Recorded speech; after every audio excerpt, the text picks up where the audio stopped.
জয়পুরহাটে প্রায় ২ ডজন শিক্ষক কর্মচারীর বিরুদ্ধে জাল সনদে চাকরি করার অভিযোগ থাকলেও বেশিরভাগই এখনও বহাল তবিয়তে। কয়েকজনের বিরুদ্ধে তদন্ত চলছে বছরের পর বছর। এভাবে তদন্তের নামে কালক্ষেপণে শিক্ষার মান নিয়ে প্রশ্ন উঠছে, অভিযোগ স্থানীয়দের। সেই সাথে যোগ্য প্রার্থীরাও নিয়োগ বঞ্চিত হচ্ছেন। বান্ডেল থাকলে প্রতি সেনমানিতে টাকা বাঁচবে। বিকাশ সেনমানি বান্ডেল কিনে জিতুন প্রতি লেনদেনে।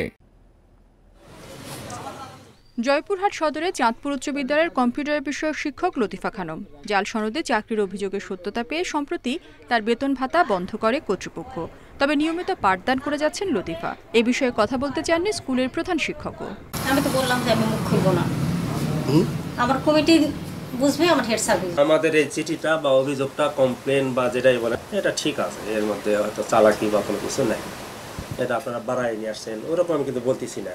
বিভিন্ন বেসরকারি স্কুল ও কলেজে ভুয়া সনদে শিক্ষক নিয়োগের অন্তত ১ ডজন অভিযোগ জমা পড়েছে জেলা শিক্ষা কর্মকর্তার কার্যালয়ে। যোগ্যতাহীন এসব শিক্ষকের কারণে মানসম্মত শিক্ষা ব্যাহত হচ্ছে এবং যোগ্য প্রার্থীরাও কাজের সুযোগ পাচ্ছেন না বলছেন সংশ্লিষ্টরা।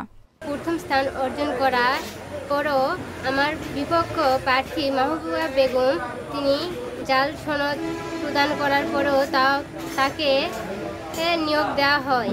কেবল শিক্ষক পদে নয়, নৈশ প্রহরী ও দপ্তরি পদেও ৮ম শ্রেণী পাশের ভুয়া সনদ জমা দেওয়ার অভিযোগ উঠেছে অনেকের বিরুদ্ধে।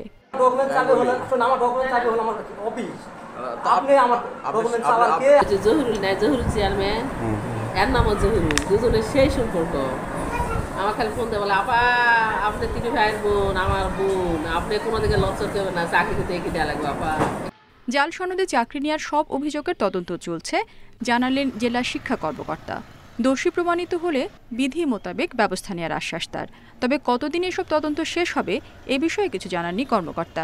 যাচাই বাছাই করে দেখতেছি এবং যেগুলো ভুয়া প্রমাণিত হচ্ছে সেই বিষয়গুলো ঊর্ধ্বতন কর্তৃপক্ষের নজরে আছে। পরবর্তীতে বিধি মোতাবেক ব্যবস্থা গ্রহণ করা হবে।